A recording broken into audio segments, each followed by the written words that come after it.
내가 빈 마음이 되면 바깥에 천만 무량 업이 일어나도 내게 업은 없습니다.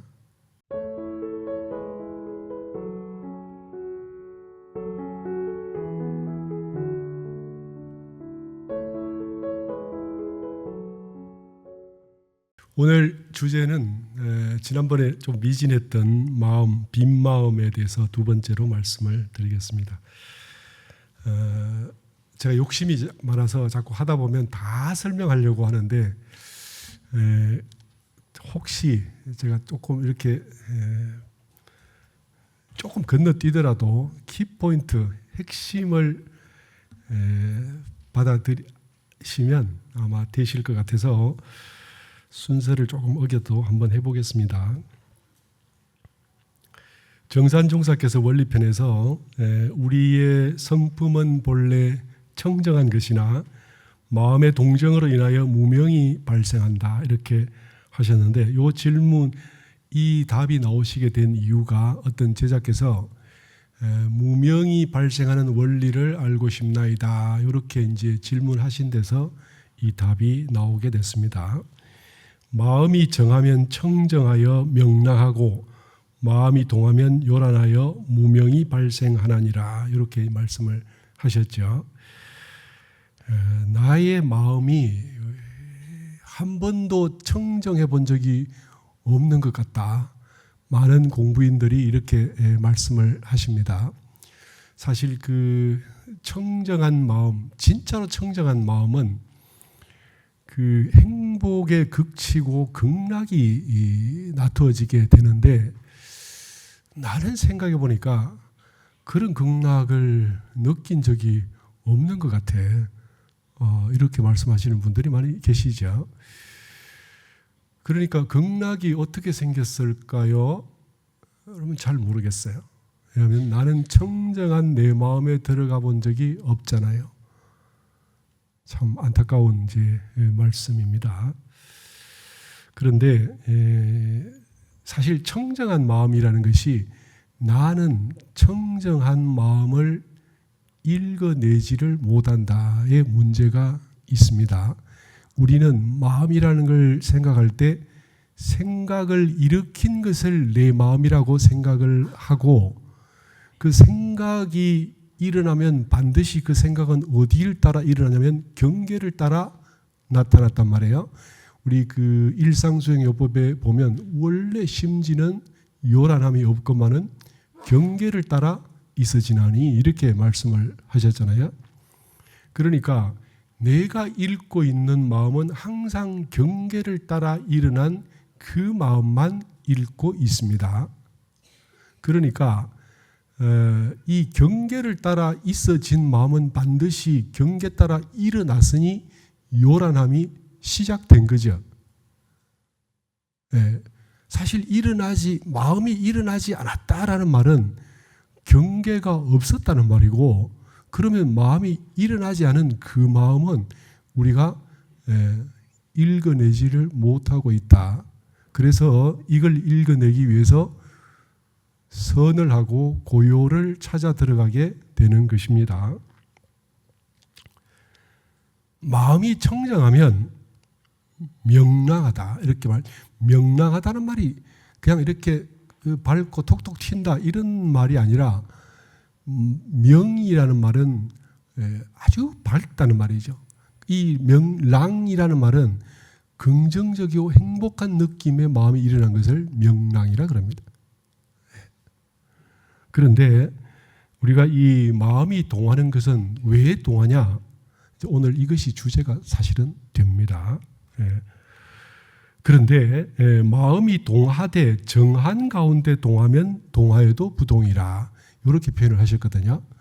그런데 사실 이 말이 굉장히 어려운 게, 동하여도 정한 가운데 동하는 게 뭐야? 이걸 사실은 제대로 아셔야 동정이 뭔지를 알게 됩니다. 정한 가운데 동하면 그러면 동하여도 부동이라 이렇게 표현을 하셨죠.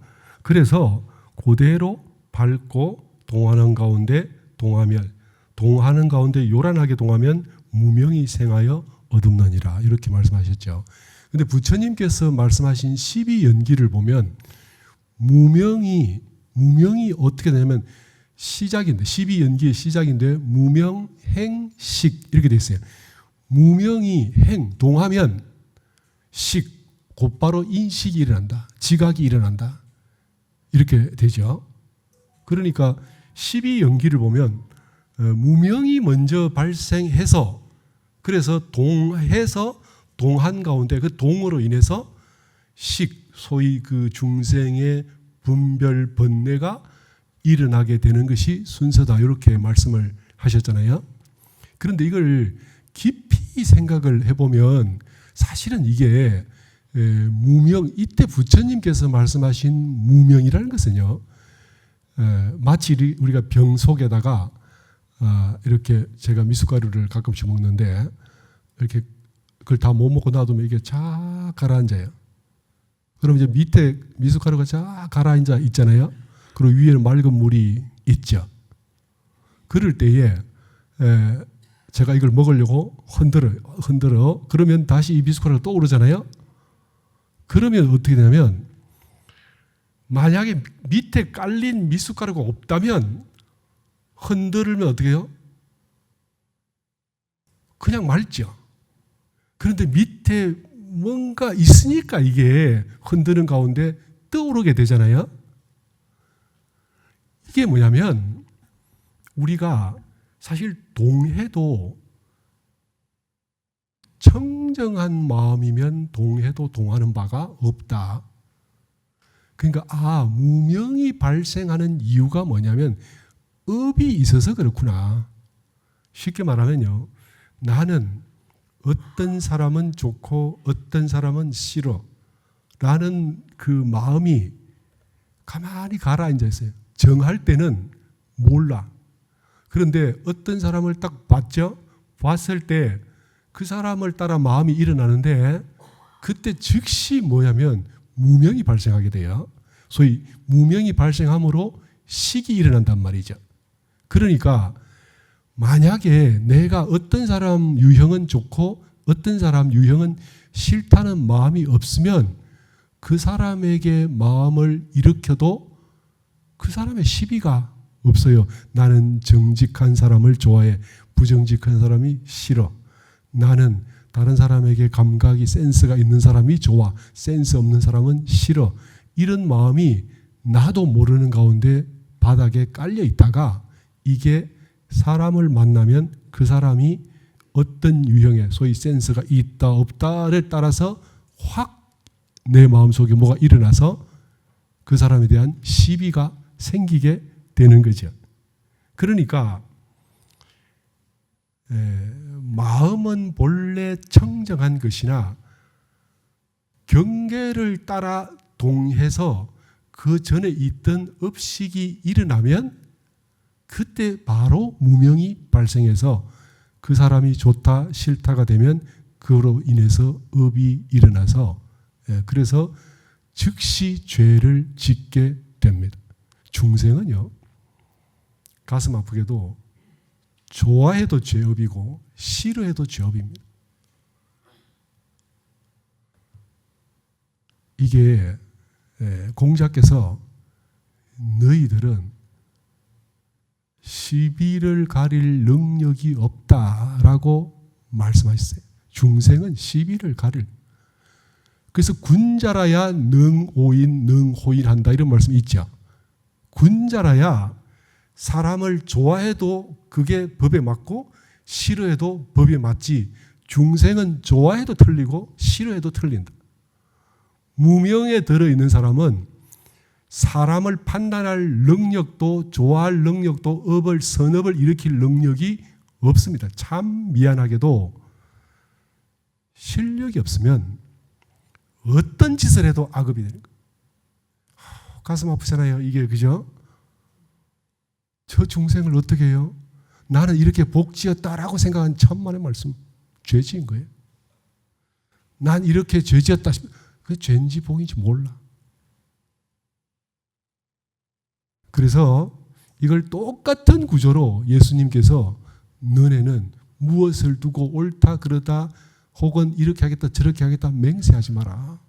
하늘 위의 것을 두고 맹세하지도 말고 하늘 아래 땅 위의 것을 두고도 맹세하지 말고 땅 속에 무엇을 두고도 맹세하지 말고 기타 무엇이 나타난 것을 가지고 너네는 맹세하지 마라. 너네는 단지 감사합니다 라고만 해라.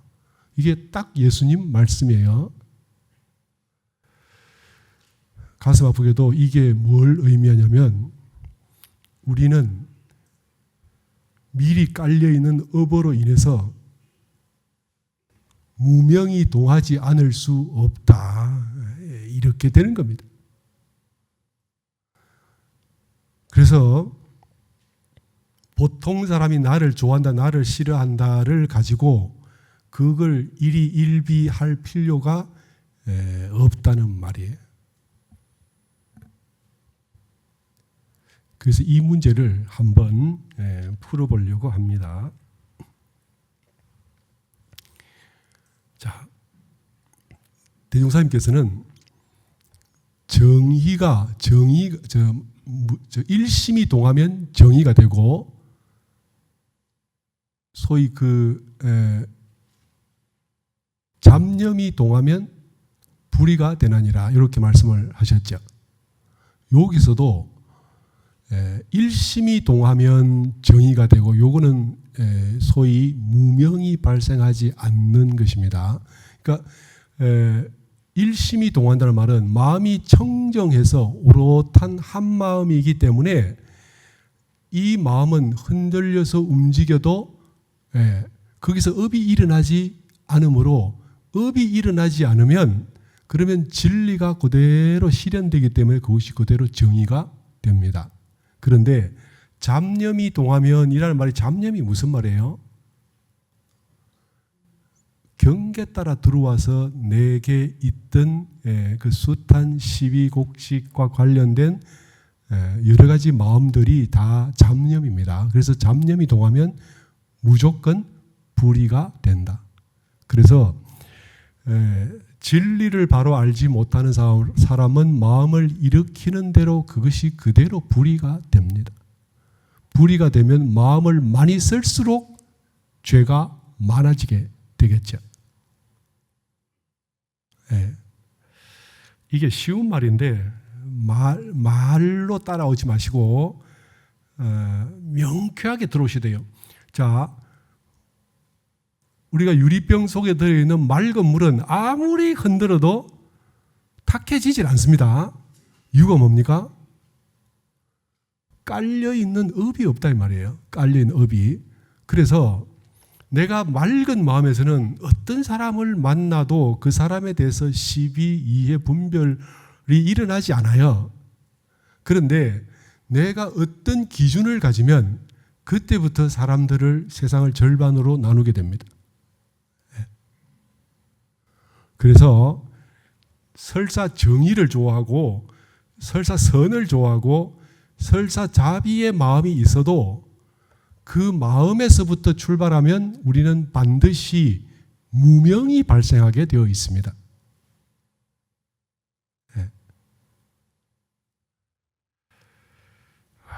제가 설명을 잘 못하는 것 같습니다.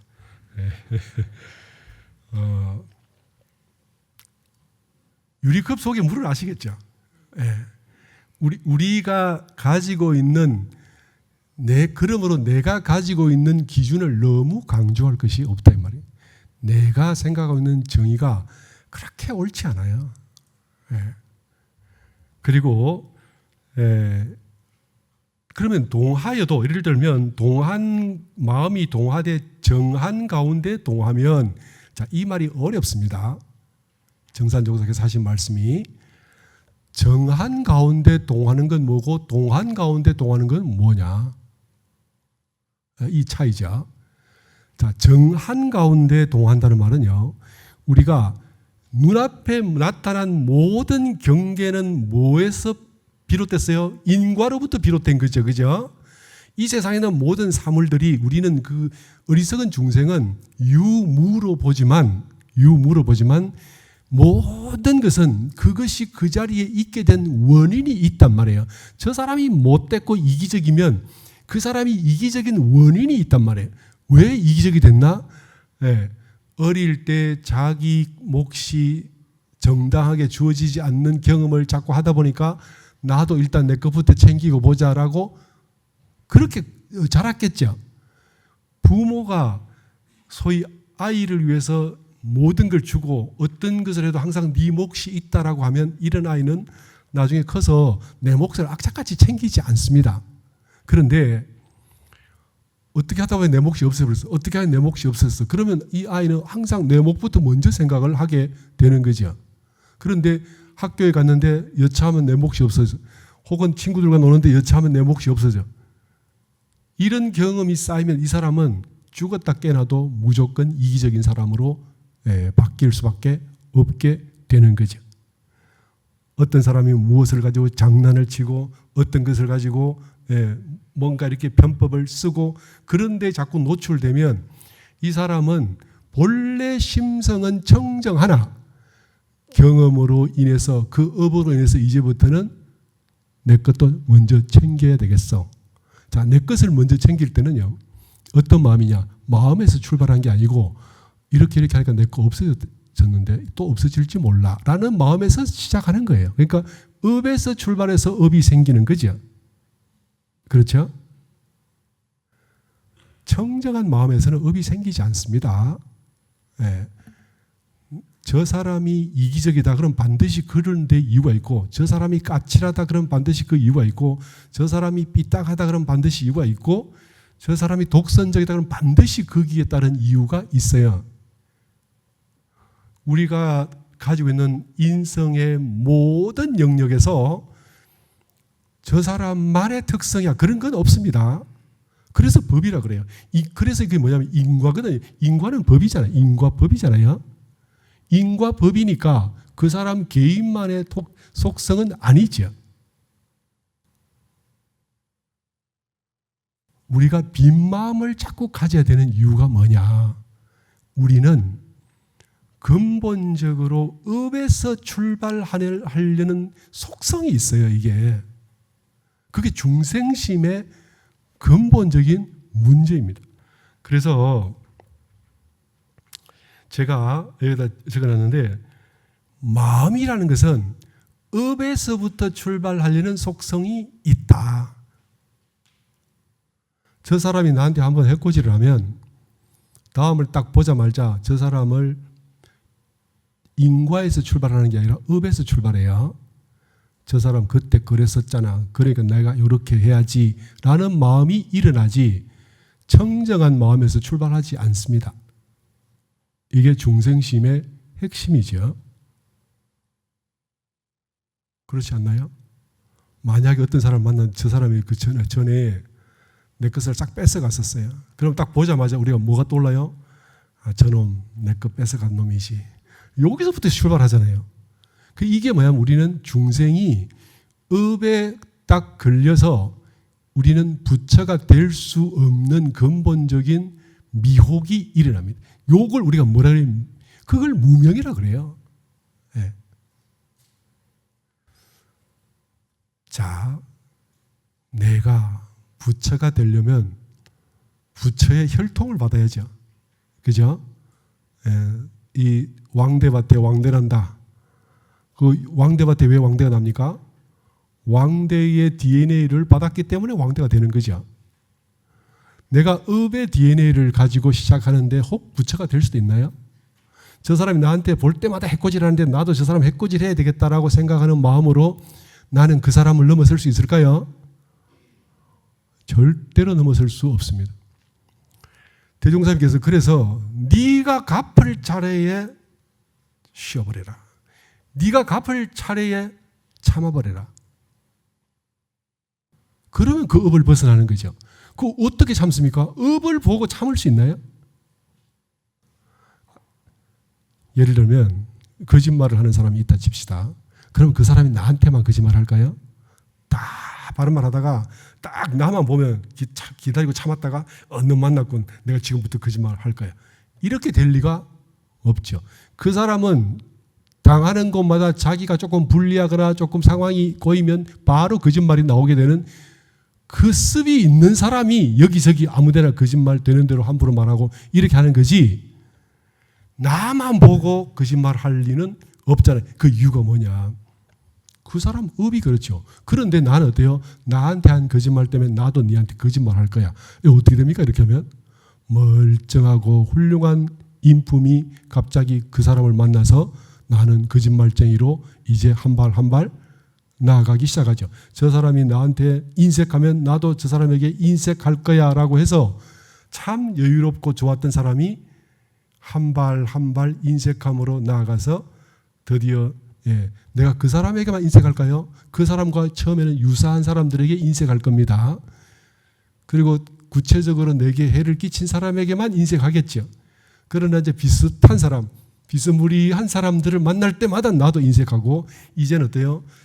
그렇지 않아도 뭔가 나에게 특별히 잘해주지 않는 사람에게 나도 인색하고, 나중에는 모두에게 인색한, 드디어 그 시작이 나는 내 부모로부터 이 성품을 상속받은 게 아니라 사회에서 살면서 안 좋은 사람을 만날 때마다 나는 그 사람의 업을 나는 상속 빨리 받아서 나는 하루 빨리 중생이 될 거야. 그렇게 사람들이 그렇게 살고 있죠. 그러니까 안 좋은 사람을 만나면 빨리 피해야 되는데 못 피하면 거기에 걸맞는 사람보다 훨씬 더 좋은 사람을 자꾸 빨리 만나야 돼요. 내가 왜 중생이 돼서 영원히 고착되냐면 내 주변에 시비하는 사람, 이껏 따지는 사람, 까칠한 사람, 문제 있는 사람이 내 옆을 둘러싸고 있을 때 그 사람과 나의 친분 때문에 그 사람을 못 떠나잖아, 우리는. 그죠? 이런저런 인연, 저런 어떤 관계 때문에 못 떠나면 드디어 어떻게 됩니까? 나는 그 사람을 닮아갈 수밖에 없어요. 내가 성품을 깨닫고 상대가 어떤 상황이든 간에 나는 이 성품과 진리로부터 출발할 수 없다면 나는 드디어 그 사람에게 물들어서 마침내 그 사람의 후예가 된단 말이에요. 하찮고 못난 웃긴 사람의 후예가 되어가는 나의 모습들을, 이게 뭐냐면 내가 능력이 없어서 아니고요. 나는 진리를 모르면 그냥 그렇게 되어가게 되는 겁니다. 확실히 깨닫지 못하면요, 우리는 업을 만나면 무조건 그 업에 물들게 되어 있어요. 그럴 때에 어리석은 사람을 위해서 참의 문을 내놨죠. 그 업에 물들지 말고 이참 사참으로 빨리 그걸 말켜가라. 그렇게 안 해도 늘 내 마음이 성품에서 출발해서 일어난다면 이 문제를 벗어날 수가 있습니다. 자, 법이라는 것이 뭐냐면 이치잖아요. 자, 불이 활활활 타올라요. 굉장히 뜨겁게 타올라요. 그러면 엄청난 동이죠. 움직임이잖아요. 그런데 그 타오르는 불길 속에도 불이 탄다라는 이치는 그대로 있죠. 이치가 불탑니까? 이치를 따라 기가 불타는 거죠. 그죠? 이치를 따라 나무 토막이 불타는 거고, 이치를 따라 종이가 뭐 이렇게 그런 것들이 불타는 거죠. 근데 이치가 불타는 건 아니죠. 이와 같이 어떤 상황에도 그 상황의 실상의 업에 빠지지 말고 그 이치에 주하면 동하되 정하면서 주활동할 수 있다. 자, 이 말씀입니다. 그러니까 우리가 정산종사께서 하신 말씀이 동하여도 정한 가운데 동하면이라는 말씀이 이 말씀이에요. 자, 내가 저 사람에게 어떤 행을 하지만 이 행을 하는 게 저 사람이 이래서 나도 이러는 거야가 아니라 그 사람의 업이 어떻게 오든 상관없이 나는 사람의 대의로서 인륜의 대의로 이것이 마땅한 길이기 때문에 그렇게 행해 간다. 이렇게 하면요, 똑같은 행을 해도 물들지 않는 거고, 그래서 이 동한 가운데 동한 게 아니라 정한 가운데 동한다. 이렇게 됩니다. 이치 따라서 세상 만물은 다 바뀌어갑니다. 모든 만물이 이치 따라 바뀌어가죠. 그런데 그 바뀌어가는 물질에 집착하면 동한 가운데 동하게 되는 거고, 그 바뀌어가는 이치 따라, 그 이치에 주에서 그 이치 따라 행하다 보면 정한 가운데 동한다.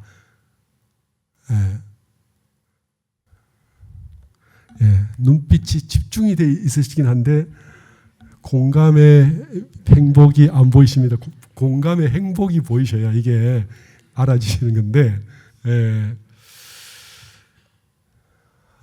이건 굉장히 중요해요. 우리가 중생을 계속 중생 노릇을 하느냐, 아니면 중생을 벗어나서 이제 부처가 되는 열의 길로 가느냐가 여기서 갈라져요. 굉장히 중요한 문제입니다. 자, 똑같이 해도 이치가 그러함으로 한다는 감정이 욱해서 한다가 아니잖아요. 처음에 행동할 때는요, 저 사람 이래서 감정이 욱해서 나도 해. 네가 그래? 두고 보자. 이렇게 하면 그건 감정 따라 움직이는 거잖아요. 그렇죠? 그런데 이때 감정을 눌러요. 참아요. 또 누르고 또 참고, 네가 그러든 말든 나는 법 따라간다. 근데 법 따라 행하면서도 속이 뒤집어져. 저거를 어떻게 저놈한테 인과가 당장 왔으면 좋겠어. 이런 마음이 있잖아요. 귀신은 뭐하나 저 안 잡아가고 이런 말 많이 하죠. 인과가 지금 막 나타나야 되는데 안 나타나잖아요. 그럴 때 우리 어때요? 동한 가운데 동하는 사람은 이 욱한 마음에 불같은 분노가 빨리 저걸 때려잡아야 돼. 내가 저걸 갚아줘야 돼. 이런 마음이 동하는데, 이치 따라 동하는 사람은 그래, 인과는 이 지금 이렇게 말하는 순간에 눈에 보이지 않는 먼지 하나라도 전부 인과에 속했기 때문에 자기가 지은 것은 반드시 오게 되고, 선한 사람한테 지은 업은 10배, 법 있는 사람한테 지은 죄는 100배 이렇게 온다는 것들, 그 진리단 말이에요. 그죠? 그런데 왜 지금 안 와? 그때에 이 일어나는 분노나 이 불만을 누르고 참으면서 나를 법에 맞춰 가시면 인과가 틀릴 리가 없잖아요. 인과는 뭔지 아세요? 이 하늘과 땅을 만들고 있는 기본적인 원리고 원초적 원리라서 모든 것이 다 이 인과로 구성되어 있기 때문에 그 누구도, 부처님도 피할 수 없는 것이 인과다. 그러니까 내가 속이 터져도 정말 멈추고 내 마음은 법 따라 움직이겠다. 인도 대이상 당연한 일을 해갈 것이다 라고 참고 견디고, 알아도 모른 척, 그죠? 말하고 싶어도 참고, 그렇게 가다 보면 드디어 나는 어쩌면요, 그 길을 따라 일어나는 분노를 향해서 가는 마음이 점점 작아져서 드디어 내 마음을 이치에 맞출 수 있고, 그리고 더 가면 그 분노가 아예 없어지고 마음이 청정해서 이치와 합당하게 되므로 이제는 경계에 따라 마음이 일어나지 않아요. 그러면 어때요? 심지는 원래 요란함이 없건만은 경계를 따라 있어지지 않습니다. 우리 일상수행요법 1조가 이거지요. 그렇죠? 그래서 이 마음을 따라가면 동하여도 정한 가운데 동한다가 됩니다. 정한 가운데 동한다는 말 아시겠어요? 예, 이게 이제 우리 그 정산종사 법문에 이렇게 있으면 살아계시면 가서 자꾸 물어볼 수 있는데, 이제 이거 안 계시니까 물어볼 수가 없잖아요. 그러니까 이 정한 가운데 동한다는 말이 무슨 말인지 우리가 알 수가 없어. 그렇지만 정한 가운데 동한다는 말은 처음에는 법으로 나를 정하게 만드는데 나중에는요, 법이 필요 없어요. 법은 진리를 닮아가도록 성자께서 내놓으신 것이고, 내가 진리랑 하나가 되면 법이 없이 스스로 법이 돼 스스로 진리가 되므로 성자의 법이 별 필요가 없게 되죠. 그러면요, 어떤 경계가 와도 정한 가운데 동하기 때문에 나는 이제 중생의 업이 쉬어졌다. 중생의 업이 끝났다. 이렇게 말할 수가 있습니다. 자, 법은 동하여도 동한 바가 없다. 제가 이렇게 말씀드렸는데 불이 활활 타올랐어요. 난리가 나요. 그러니까 소나무를 태우고 산을 태우고 요새 불이 나서 난리죠. 남아메리카 쪽에 막 불이 나서 보통 일이 아닌데 그렇게 엄청난 온 대륙을 집어삼킬 만큼 센 불이 일어나도 불이 나는 원리는 원래 요지부동으로 움직인 바가 없습니다. 이치라는 것은 움직이는 게 아니죠. 이치는 다만 그러할 따름. 그렇죠. 우리 마음이 성품을 깨닫고 보면 다만 그러할 따름. 이렇게 되면 바깥에 천만 경계가 움직여도 동한 바가 없습니다. 이거를 공부를 해보시고 점점점 경계 따라 즉시 동하고 경계만큼 동하고 오히려 경계보다 더 많이 동하고 이랬던 중생심이 점점점 가라앉아서 보통 사람 같으면 이만큼 화낼 건데 화 안 내시네요? 화 안 나세요? 이렇게 물을 때 스스로 돌아보면 아, 이거 기뻐하시네. 처음에는요, 남만큼 화낸다. 정당하게 저 사람의 화 충분히 인정할 수 있어 라고 할 때는 정상적인 관계죠. 그런데 남이 저 사람 이름을 엄청 화날 것 같은데 잘 참네. 이렇게 하면 이미 보통 사람의 수준을 넘어서는 거죠. 그렇죠? 그래서 자꾸 가다 보면 사람들이 아, 저 사람 참 무골 호인 같아. 그래서 이걸 천하농판 이렇게 말씀도 하시고 그럴 때에 이미 보통 사람의 수준을 넘어서서 업이 복으로 화하기 시작합니다. 멀쩡한 가운데 없는 시비를 일으켜서 남에게 죄를 무례를 혹은 그 민폐를 끼치고 나에게 엄청난 업을 쌓는 이런 중생들이 이제는 감히 해코지를 하지 못해요. 우리 공부가 이걸 향해서 가는 거고, 근데 이게 궁극적으로 어디를 향해서 가냐? 결국 빈 마음이라는 데를 향해서 가게 돼요. 내가 빈 마음이 되면 바깥에 천만 무량 업이 일어나도 내게 업은 없습니다.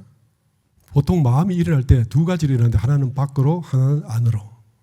그렇죠? 안으로 나를 괴롭히고 나를 못 살게 구는 사람이 있고 밖으로 남을 괴롭히고 남을 못 살게 구는 사람이 있고 밖으로 나를 못 살게 굴고 밖으로 남을 못 살게 구는 사람도 있어요. 그런 사람 있죠? 네. 진짜 어리석고 멍청한 사람은 밖으로 남을 괴롭히고 스스로 자기 합리화를 하는데 귀신이에요. 둔하고 어리석으면 이렇게 됩니다.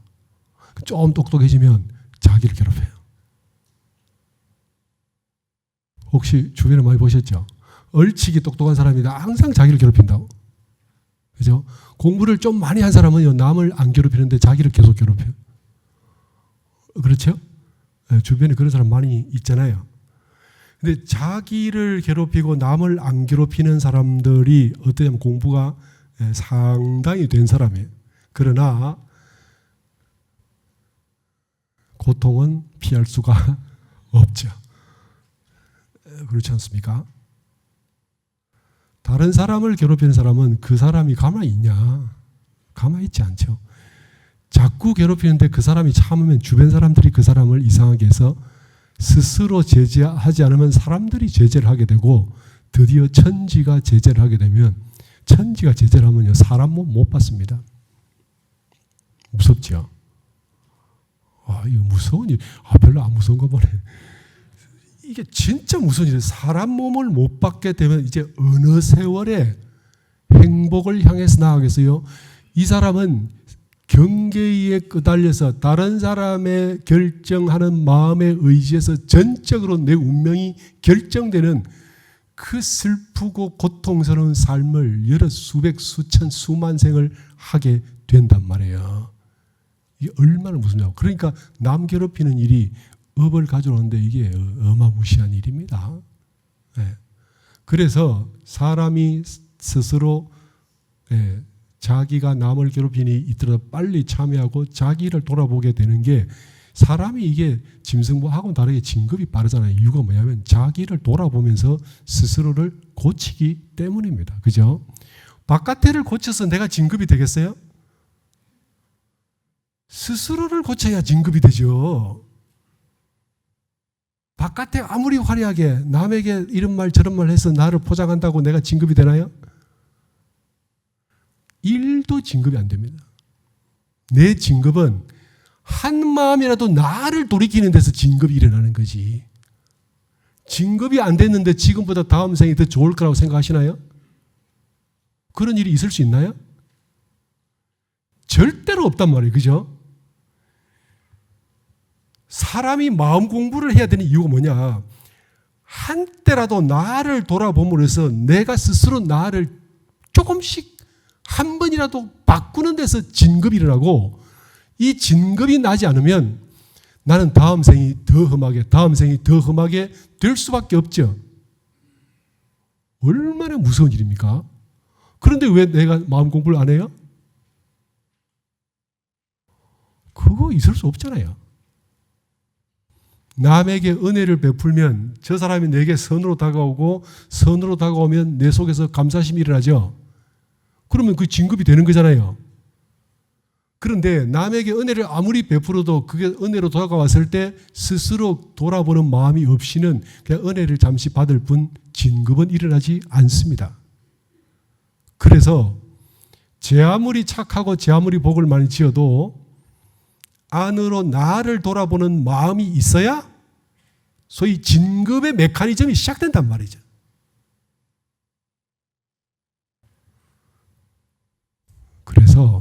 그래서 우리가 나를 돌아보는데, 문제는 이 수도인이요, 참 안타까우면 자학의 끝장, 참 자학을 잘못하면 이게 자학의 끝장이에요. 뭐 하나 잘못한 것도 참여하고, 뭐 하나 생각을 잘못한 것도 참여하고, 참 좋죠. 참여까지는 좋습니다. 그런데 왜 자기를 괴롭히냐고. 우리의 수도는 자기를 괴롭히라는 게 아니라 자기를 돌아보고 스스로 진급하라는 말입니다. 그런데 이걸 잘못 배워놓으면 자학을 해요. 이 세상에 마음 공부 안 하는 숱한 사람들은 전부 자학을 하지요. 자학을 하면서도 그걸 자기 진급으로 끌어올릴 사람이 세상에 몇이나 될까요? 상당히 체계적으로 합리적인 공부를 한 사람들 중에 간혹 진급이 되는 사람이 있어도, 근본적으로 진급을 목표로 삼고 자기를 끝없이 끌어올리는 사람들은 극히 드물단 말이에요. 그런데 우리는 그걸 하자는 거지. 자, 지금부터 우리 강남 교도님들은 스스로 자기를 돌아보는데 자기를 괴롭히기 위해서라는 생각은 제로를 만드셔야 돼요. 제로를. 완전히 제로를 만드셔야 돼요. 내가 나를 돌아보면 오직 내가 부처되기 위함이다. 이 생각을 하시고,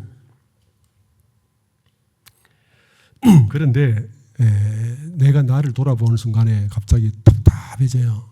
이것도 잘못했고 저것도 잘못했고 이것도 잘못했고 저것도 잘못했고 온통 잘못한 것밖에 없어서 공부하고 싶은 마음이 안 나. 실제 그렇게 되잖아요. 이게 뭐냐면 업을 보는 사람은 공부심이 확 쪼그라들게 돼 있어요. 근데 업을 보지 말고 나의 청정한 마음에서 출발해서 내가 이 경계에 잘못했군. 그럼 다음번에는 바르게 해야 되겠어. 이것을 실수했군. 다음번엔 이렇게 해야 되겠어. 이렇게 나가야지. 그때 나 왜 그랬을까? 이렇게 하지 말자. 지금 그 말씀이에요. 과거에 내가 누구한테 해를 끼치고 잘못을 하고 착각을 했었고 오해를 했었어도 바보 같은 짓을 했네. 업은 오겠지. 업은 받아야지. 받는데 그 업을 피할 수도 없어요. 피하려고 하는 것도 헛짓이지만, 그렇지만 나는 나를 바르게, 보다 높게, 보다 지혜롭게, 다음번에는 서로 상생이 되도록 은혜를 생산하는 길로 구체적으로 따복따복 가시는 그 공부를 하시는 것이 자기를 돌아보는 근본적인 목적에 부합한다. 이렇게 보셔야 됩니다. 성품에서 시작하라고 자꾸 하는데, 과거를 왜 돌아보냐? 아, 과거에 이때 내가 이랬었어. 그때 내가 이랬었어. 그걸 참고만 하시라. 그런데 실제로 해보면요, 참고하는 것이 오히려 손해보는 케이스가 많이 있습니다. 우리는 참고하면서 참 자기를 잘 못 돌아보는 사람을 악착같이 돌아보도록 머리를 잡고 그 들이밀죠. 네가 네 잘못을 봐. 이렇게 막 네 잘못이잖아 하고 각성을 시켜서 자기가 각성할 때까지 악착같이 주지를 시키는 사람들이 있죠. 그런 사람 있잖아요. 꼭 그렇게 해주고 싶고, 그렇게 안 하면 내가 속이 터져서 못 살겠다. 쟤는 지 잘못을 보질 않아. 그래서 악착같이 네가 니를 봐. 근데 이게요, 말을 해보고 못 알아들으면 놔두면 됩니다. 왜냐하면 그 사람은 그 업을 앞으로 계속 더 받을 운명이기 때문에, 계속 그걸 보게 만들면 첫 번째 나를 싫어해요. 팩트를 직면하게 하는 사람을 좋아하는 사람이 100에 10명도 안 됩니다. 100에 5명 될까요? 자기의 잘못을, 팩트를 직면하게 만들면 성질 내죠. 미워한단 말이에요. 그죠? 첫 번째로. 두 번째, 내가 까칠해져. 내 기질이 덕이 상하고 복이 상하고 선심과 은혜가 깔아져요. 그래서 공부하는 사람이 상대에게 메시지를 전해보고 안 되면 그만이지, 악착같이 너 그 잘못한 거 보라고 할 필요가 없어요. 나는 지금 남에게 그렇게 직면하도록 강요할 만큼 내가 그렇게 심성의 여유나 복이 있지 않아. 그런 소위 그 심성의 그걸 뭐라죠? 어떤 그 재력이 강하지 않아. 내가 그렇게 하는 순간에요, 나의 까칠한 면이 막 솟아올라요. 그래서 덕이 없어지고 다음번에 복이 깎아질 일들이 막 일어난다고. 그럼에도 불구하고 끝까지 너를 네가 직면하게 해주고 말 거야. 착하지, 선량하지. 예? 이걸 뭐라는지 아세요? 서산대사께서 하시는 말씀이, 중생은 다른 사람이 장서방, 이서방이 낫을 가져와서 낫은 갈아가는데 내 숫돌은 점점 닳아서 없어져서 마침내 나는 아무 역할도 못하게 되는 것과 똑같다. 예. 서산대사께서 사시는 시대는 장서방, 이서방이 제일 많았는지 몰라도, 장서방, 이서방이 와서 맨 내 숫돌에 자기 낫을 갈아가서 자기들은 날카롭게 해서 가는데 나만 내 몸이 닳아져서 없어진다. 이렇게 했어요. 그러니까 이건 서산대사께서도 남 잘못에 너무 까칠하게 말하지 마. 지금 이렇게 말씀하신 거잖아요. 그렇죠? 그 다음에 남을 향한 빈 마음. 우리는 내 앞에서 불의를 행하는 사람 보면 분통이 터지고 열불이 올라서 못 살겠어. 지금 그렇잖아요. 그게 특히나 가까운 사람이면 더 미치고 활짝 뛰겠죠. 내 남편, 내 자식이 그러면 내가 뒤집어져요. 그죠? 네. 실제 5장 6보 뒤집어지잖아요. 네? 그렇지 않습니까? 먼 사람이 그래도 좀 싫어. 근데 가까운 사람이 그러면 진짜 견디기 힘들잖아요. 네. 그 사람이 그렇게 된 데는 그 사람의 업이 있어요. 빙산이 조금 솟아올랐다고 밑에는 훨씬 큰 거 있다고 하는 것처럼 우리 업도 그 사람이 나타내는 약간의 그 잘못이 그거 끝이 아니에요. 밑에 숨은 게 많습니다. 오히려 빙산보다 100배는 더 있어요. 심리학에서 보면 무의식은 의식에 비해서 엄청나게 크다 이러는데, 사실 불교에서는요, 이 무의식을 무의식 제8식 아르야식이라는데, 이거는 무진장이고 무량한 아르야식이 있는데 나타나는 표면 의식은 한 개씩 톡톡 올라올 뿐이다. 의식이란 것은 그때 그 순간 그 경계마다 한 개씩 탁탁 올라오지, 무의식은 과거 무량 전세에 쌓았던 그 업들이 꽉 차 있어서 이 무의식이 다 맑아지려면 무량 아성직업을 지내야 된다, 이렇게 말할 만큼 사실은 그 사람의 잘못들이 많이 있어요. 근데 내가 그 사람을 바꾸겠다고요? 내 한마디로 우아하게 말해서 무슨 재주로? 부처님도 못합니다. 그래서 그 사람의 업에는 반드시 그 사람의 인과가 있기 때문에 그걸 실존이라고 보면 안 돼요. 그 사람이 그렇게 된 데는 그 사람의 인과에 돌아가는 원리와 메커니즘을 따라서 나타난 현상이고, 그 사람은 그냥 하나의 업덩어리, 번뇌 덩어리일 따름입니다. 내 앞에 있는 사람이요, 가지고 있는 모습을 보면 그냥 그게 무명 덩어리가 하나, 그것도 지 힘이 아니라 인과 따라 굴러왔구나. 그게 현실이에요. 내 앞에 있는 어떤 사람이 이상한 짓을 한다. 그러면 억급에 굴러온 무명 덩어리가 지금 내 앞에 왔군. 저건 어때요? 그냥 인과의 업일 따름입니다. 어떻게 해요? 놔둬야죠. 그거 고치지 마시고 본인을 일단 성불시키세요. 그거 하지 말고. 물론 사회의 대의를 함께 해갑니다. 같이. 우리 대승이라는 것이 이 소승하고 달라서 나와 남을 함께 해간다 그러지만요, 주가 어떻게 돼요? 대산종사께서 공부 위주 사업종 그랬잖아요. 공부 위주 교화종 그랬죠. 그러니까 내 앞에 있는 지금 이상한 사람을 놓고 그걸 실제 존재하는 것이라고 생각하시면 안 돼요. 그냥 그거는 인과의 원리 따라 온 무명 덩어리일 따릅니다. 그러니까 거기 빨려들지 말고, 빨려들면 거기에 시비, 이해, 분별이 일어나서 이제 되어 미워하고 내가 악업을 짓기 시작하는 거죠. 그죠? 저 하찮은 사람에게 내가 왜 내 업을 일으키냐고 그렇게 할 필요 없잖아요. 그냥 나는 오늘도 내 성품을 따라서 맑고 밝고 조촐한 나의 청정심을 길러가고, 이 청정심에 바탕한 지혜를 맑혀가고, 그 가운데 청정한 가운데 환히 열린 관조를 가지고 사람들을 대한다. 저 사람을 당장 내가 끊어낼 수 없다면 시기를 기다리면 됩니다. 그냥 그렇게 가는 거죠. 애초부터 나의 성품은, 내 업은 그 사람 보고 분노를 일으킬지 몰라도 나의 성품은 저 무명 덩어리랑 상대할 레벨이 아닌 겁니다. 그냥 지나가면 돼요. 그렇죠? 그렇게 해서 남을 향한 미움을 끊어내셔야 돼요.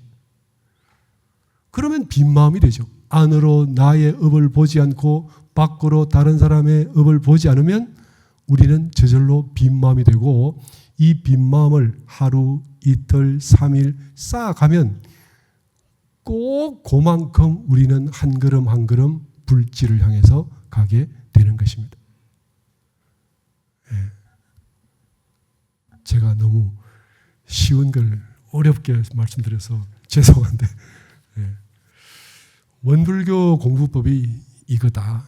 그래서 내 앞에 무슨 짓을 하고 어떤 사람이 나타나든 일단 나는, 내 마음은 성품에서 출발한다. 이렇게 보시면 되겠습니다.